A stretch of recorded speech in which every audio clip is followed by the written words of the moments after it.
Hola gente de YouTube. Este es mi primer video. En este canal voy a hablar sobre muchos temas, como política, fútbol, historia y música, dando mi opinión. ¿Por qué uso Locuendo en Big 2025 casi 2026? Básicamente porque mi voz es una mierda para hacer estas cosas. Estamos terminando 2025 y este ha sido sin dudas uno de los peores años de la historia del fútbol argentino. En este video quiero dar mi perspectiva sobre lo que está sucediendo. A este video tranquilamente lo podría titular El peronismo arruinó hasta meter la pelotita dentro del arco. Pero vayamos por partes. La Asociación del Fútbol Argentino, la AFA, nace por ahí por 1891 o 1892. La verdad es que no busqué mucha información puntual. El tema es que la mayoría de clubes nacen entre 1900 y 1915. Al menos los tradicionales y no las SATs encubiertas como Agropecuario, o moditas como Arsenal de Sarandí. Se dice que por el año 1933 arranca el profesionalismo. Todos sabemos que las etapas históricas no son tan automáticas, no es que de una fecha a otra se cambió todo, sino que es un proceso. Contar el amateurismo está bien, porque es indudable que existió. Pero no puede tener la misma validez que el profesionalismo. Como dijo alguien alguna vez, es como contar a las novias en el jardín de infantes. No es serio. Mi teoría es que el profesionalismo no se forma en los años 30, sino en los años 60. Y lo que existe en el medio es una etapa de transición en el fútbol argentino. Aunque en realidad va más allá de Argentina. Cerca del año 1960 comienza a jugarse la Champions League en Europa, la Copa Libertadores en América, por esos años se implementan las tarjetas rojas y amarillas, por esos años realmente se populariza que los arqueros usen guantes, se cambia el trofeo del Mundial, etc. Ni hablar que todos los jugadores históricos, los más recordados, son de esta época, como más antiguo finales de los 50, pero estamos en lo mismo. No me vengan con Juan Pepe, el 9 suplente de la Uruguay campeona de 1930, porque no lo conoce nadie. Alguien podría decir que no son cosas tan relevantes, porque ya había arco y pelota. Está bien, será su opinión. Yo creo que todo lo que mencioné son cosas que constituyen el fútbol tal como lo conocemos ahora, le dan una identidad que perduró hasta la actualidad. Volviendo al fútbol argentino, como decía, en los años 60 comienza el profesionalismo, pero condicionado. Argentina es un país históricamente centro-porteño. Por cierto, dejen de usar el término unitario como sinónimo de dominación porteña porque no tiene nada que ver. El unitarismo es la concentración del poder en un Estado nacional, que Buenos Aires sea dominante históricamente es un problema aparte. El punto es que en el fútbol grande de Argentina solo podían jugar los clubes de la ciudad de Buenos Aires, y las zonas aledañas, ya en los 30 se incluyeron a los clubes rosarinos y en los años 60 a Colonia Unión. Yo, hincha del Club Atlético Patronato de Entre Ríos, si vivía en esa época me jodía, los porteños hubieran dicho, que se conforme el boludo, el gurí este, con jugar la Liga Paranaense nomás. Para que jueguen los clubes del mal llamado interior, se creó precisamente el torneo del interior, que eran migajas para los clubes de otras provincias. Si en el año 1 hacías todo bien, clasificabas a la primera división del año 2, pero aún haciendo todo bien ese año, ya para el año 3 desaparecías y volvías a tu liga, era como renovar un cupo para una copa internacional. Muy federal por suerte. Por eso cuando un hincha de Ferro, Chacarita o Atlanta chapea con la cantidad de años en primera, solo hay que reírse. En 1984 el fútbol se iguala, a partir de ese momento ya todos los clubes de todas las provincias podían competir en igualdad de condiciones. Se podría decir que allí durante 30 años comienza la era dorada del fútbol argentino. Igual es curioso que en los años 80 casi nadie iba a la cancha. Las imágenes de la Bombonera vacía y del Monumental vacío son de esa época. Pero esto dura pocos años, ya en los 90 sí comienza el prime del fútbol argentino. Después de que Argentina ganó su primer mundial en 1978, de la mano del legendario César Luis Menotti, exactamente al otro año asumió Julio Grondona en la AFA, y el Tano mafioso ese no se quiso ir más. Así como al barrendero Chiqui Tapia, a Grondona también lo perpetuó en el poder los triunfos de la selección argentina, más precisamente la Copa del Mundo de 1986, ganada por Bilardo, Maradona, entre otros. Si bien como dije esos años fueron el prime del fútbol argentino, de mientras Grondona instauró una mafia en el poder y se perpetuó como si se tratase de un dictador africano, estuvo hasta literalmente el día de su muerte. Pero eso ni siquiera fue lo peor. En 2014, un año antes de morir, Grondona decidió ascender a 10 clubes más de la nada, porque pintó.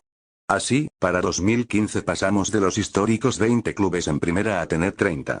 Ahí comenzó el desastre. Encima Patronato no aprovechó los 10 ascensos y en 2014 no subió a primera, insólito. Subimos recién al año siguiente, con mística. Apenas muere Grondona, en 2015 hay elecciones. Los principales candidatos eran Luis Segura y Marcelo Tinelli, uno de los hombres más fuertes del país años atrás. Esa jornada fue un papelón internacional, ya que había 75 electores, pero insólitamente la votación terminó 38-38. A partir de ahí la AFA estuvo a cargo de una comisión normalizadora. Quien aprovechó esos años fue el barrendero sanjuanino Claudio Tapia, alias el Chiqui. Empezó a rosquear por todos lados y armar poder de cara a las elecciones de 2017, donde arrasó. Su gestión dentro de todo comenzó bien. Asumió con 30 clubes en primera y los fue bajando hasta 24 en 2020, y el plan era llegar de nuevo a 20. Pero los chinos tuvieron que comer ese murciélago de mierda. Básicamente la pandemia del COVID y el peronismo enterraron al fútbol argentino.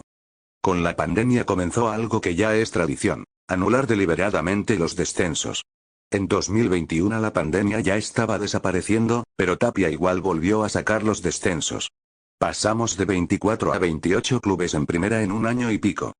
En 2022 y 2023 sí hubo descensos, nos fuimos nosotros, Patronato, y también Aldo Civi, Colón y Arsenal.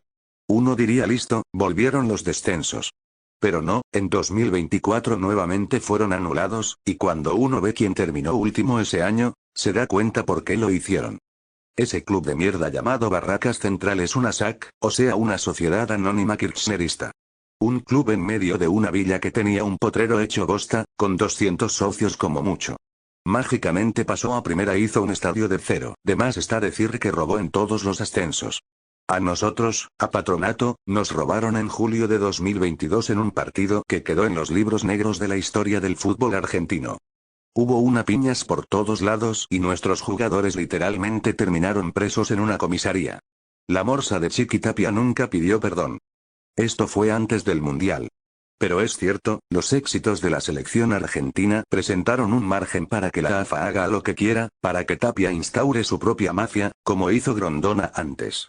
Como dije, hay una etapa amateur, otra de transición, otra profesional y habría que agregar la cuarta etapa, la etapa chiquitapeada desde el Mundial de Qatar para acá. La gestión de Tapia refleja perfectamente al peronismo. Beneficio para los amigos, cagar a los que presenten disidencias, robo, hacer todo sin reglas claras, etc. Tapia es peronista, Tobigino es peronista, Beligoy es peronista, entregan finales y partidos clave a gobernadores peronistas como Zamora, Uñac, Kicillof, etc. Benefician a dirigentes peronistas como Maxi Levy, el Pelado Belloso, el chubutense Sastre, etc. Incluso Tapia fue más allá y creó una división entera para sus amigos sindicalistas, ahí tenés a Camioneros, de los Moyano, o la lavadora de guita llamada Estrella del Sur, entre otros. Uno de los peronistas que mencioné es Federico Beligoy, quien nos mandó al descenso, y siempre provoca a la gente diciendo que el arbitraje argentino está en su mejor momento. Por si las dudas, Federico Beligoy es el director nacional del arbitraje en el fútbol argentino, así que cada vez que le roben a sus clubes, acuérdense de este chorro. Después tenemos al perrito de Tapia, una lacra humana llamada Pablo Tobigino, un santiagueño kirchnerista, y decían que Dios no castiga dos veces. Un barra brava que está en el cargo de tesorero de la AFA, pero en realidad es el vocero de Tapia. Vos criticas algo, y Tapia lo manda a su perrito Tobigino a patotear, amenazar y atacar a todos los críticos de esta mafia kirchnerista. Otros que te atacan si presentas una mínima queja son los operadores mediáticos de la AFA, como Pablo Carroza, Fino Yosen y Nacho Genovet, que se venden como periodistas críticos y son todas putitas de Tapia. Muchos de estos trabajan, o mejor dicho operan mediáticamente, desde un medio llamado Carnaval Stream, financiado por Pablo Tobigino. Todo lo que se diga ahí tiene cero validez, porque son voceros de Tapia. Pablo Tobigino es amigo de Zamora, exgobernador de Santiago del Estero, y responsable de que casi todas las finales se jueguen ahí, literalmente 10 de las últimas 15 finales fueron en esa, quizás la peor provincia del país. No por nada hay tantos clubes santiagueños beneficiados, el más conocido es Central Córdoba, que estando en primera roba más que antes, después en la B tenés a Güemes y en el Federal a los delincuentes de Sarmiento la Banda. Este año casi asciende, en 2 ocasiones, Deportivo Ladrín, unos chorros como pocos, un club de mierda de Chubut que siempre tiene el arbitraje a favor, porque su presidente es amigo íntimo de Tapia. En el fútbol Tapia simio solo podés progresar si sos amigo del poder. A Madryn le dieron por ganado 3-0 un partido que iban perdiendo 1-0 solo porque el árbitro denunció que lo amenazaron, algo que luego la justicia desestimó. Obviamente Tapia nunca le pidió perdón al club rival, Gimnasia de Jujuy. No conforme con eso, el partido siguiente, las semifinales del reducido, le robaron a Morón y sancionaron a su DT, Walter Ota, por declaraciones que nunca dijo. Hasta el día de hoy nadie se disculpó con Ota. En otros años supo robar Maipú de Mendoza, entre otros. Pero esto no es solo cuestión del mal llamado interior del país. Los porteños se hacen los boludos, pero tienen muchos equipos chorros también. Como dije, Mierdacas Central le ha robado a todos, hasta a River y a Boca. Después de ahí para abajo, hace poco le choreó a Huracán, con penales que ni eran, y el árbitro amenazó al ex entrenador del Globo, un escándalo. El objetivo era clasificar a Barracas a la Copa Sudamericana, y así lo hicieron, para que más o menos puedan justificar algunos gastos. Esta SAD no presenta balances hace literalmente 10 años, es un lavadero de guita hecho club. Después tenemos otro lavadero de guita como Deportivo Riestra, un club meme, que también ascendió robando, pero este ya es abiertamente más una SAD, es propiedad de Stinfale, financiado por las latitas de Speed, son recordados por hacer jugar al Streamer Sprint en primera, o por hacer entrenamientos en la playa a las 3 de la mañana, como dije es un circo que simula ser un club de fútbol. Otro club de mierda que robó mucho en estos años es Almirante Brown, presidido por el bostero kirchnerista matancero barra brava ex convicto Maximiliano Levy, un tipo que se cansó de chuparle la chota a Tapia a cambio de nada. Almirante Brown encima está bancado por el municipio de La Matanza, a cargo del violador peronista Fernando Espinoza, un chorro que encima vive en Puerto Madero, mientras los habitantes de su ciudad se ahogan cada vez que caen 2 gotas. Además de los 30 clubes en primera, en la segunda división llegó a haber 40 clubes, ahora hay 36, bajaron, cuando no, solo porque anularon los descensos desde primera a segunda varias veces, nunca porque aumenten descensos a tercera división. Dicho sea de paso, en este país porteño céntrico aún tenemos una tercera división dividida en 2. Torneo ordenadito de 21 clubes para los porteños, y cerca de 40 clubes en el inframundo llamado Federal A para los provincianos. Si sos porteño y descendés tenés una cuarta división, y hasta una quinta.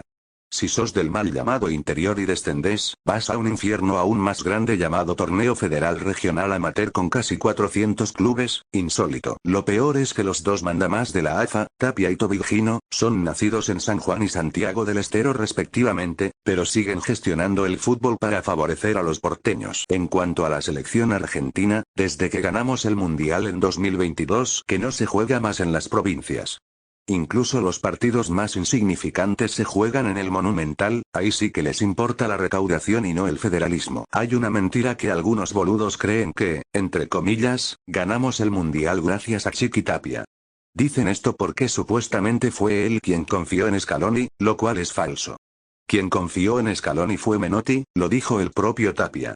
Aparte veníamos del fracaso de Jorge Sampaoli, un pelado que siempre se va mal de todos lados y exige plata o mete denuncias. En ese contexto lo que menos quería hacer la AFA es gastar guita en un buen entrenador. Entonces se quedó con Scaloni. Me acuerdo que antes la selección argentina jugaba contra España o Alemania en amistosos. Ahora, como a Tapia solo le interesa la guita que ponen las otras selecciones o gobiernos, solo jugamos contra Angola y Puerto Rico. Esos países de mierda, futbolísticamente hablando, compran partidos a la selección argentina. Por eso nunca jugamos con nadie serio, sino con el que más guita ponga. Y lo peor es que nunca sabemos a dónde va esa plata. Volviendo a la liga, este formato de mierda es muy poco cuestionado por dirigentes, porque beneficia a la mayoría. Te esforzás menos y no descendés, hay muchísimos más clubes así que es más fácil mantenerse y o ascender. Cambian las reglas sobre la marcha, con la mencionada anulación de descensos, o peor aún, con el regalo para amigos, como la Copa de la Corrupción en Puerto Madero dada a Rosario Central, luego de terminado el torneo. Algunos plantean que Boca y River deberían plantarse y oponerse a esta AFA. Muchachos, no sean ilusos, a Bover le conviene muchísimo este formato paupérrimo. Si antes había chances de que desciendan, ahora ya no. La tienen mucho más fácil clasificar a la Copa Libertadores. Aún así Boca fue tan boludo de no jugarla en 2024 y 2025. Y River tampoco se quedó atrás y no la va a jugar en 2026. Pero evidentemente es más accesible ahora que antes. También pueden salir campeones sin mucho esfuerzo, solo con 2 o 3 victorias seguidas y empatar para pasar por penales, y ya estás en la final.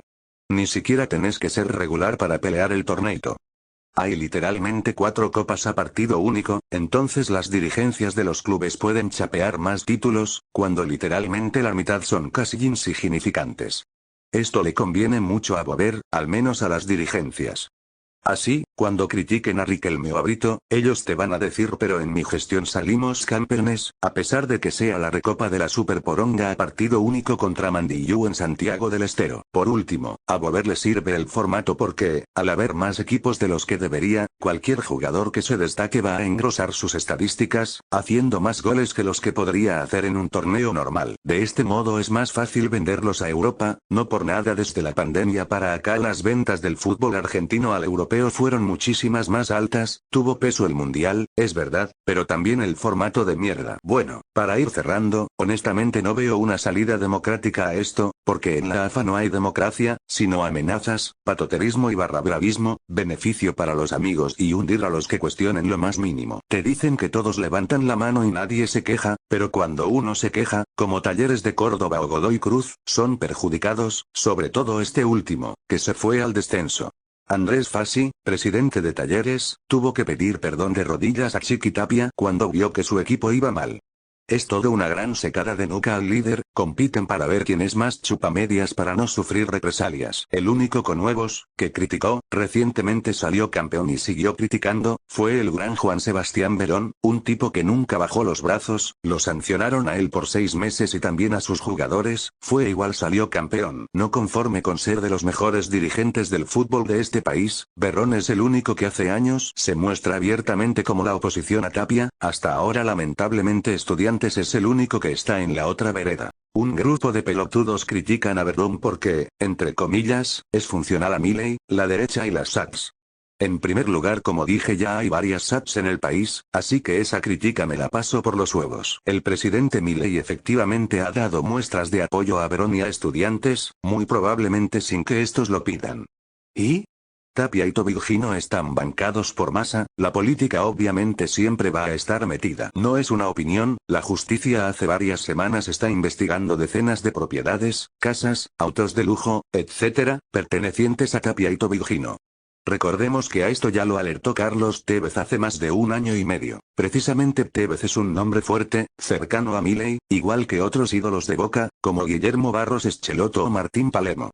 Aunque para mí hay 2 nombres que no pueden faltar tras una posible intervención. Estoy hablando de Mauricio Macri y Rodolfo Donofrio, posiblemente los mejores dirigentes en la historia de Boca y River, respectivamente, que son claramente opositores a Tapia, y podrían refundar esta nueva AFA. Algunos quieren meter miedo y dicen que con una intervención de la AFA, la FIFA podría sancionar a la selección argentina, no dejándola jugar en el Mundial, e impedir a los clubes argentinos jugar copas internacionales. No quiero ser agrandado, pero en el fútbol Argentina es demasiado importante para que lo sancionen. Te creo si me decís que sancionan a la Asociación de Fútbol de Trinidad y Tobago si es que la intervienen, pero acá es imposible. Vamos a suponer que si nos sancionan, bueno, será el precio a pagar a cambio de tener un fútbol ordenado y sin corrupción. Ya ganamos el mundial, ahora lo que tiene que venir tiene que ser un fútbol local de calidad. El fútbol argentino está cada día más devaluado. Yo creo que sin intervención a la AFA, vamos camino a ser peores que la Liga de Mongolia. En fin, hasta acá el video, espero que les haya gustado, hasta la próxima.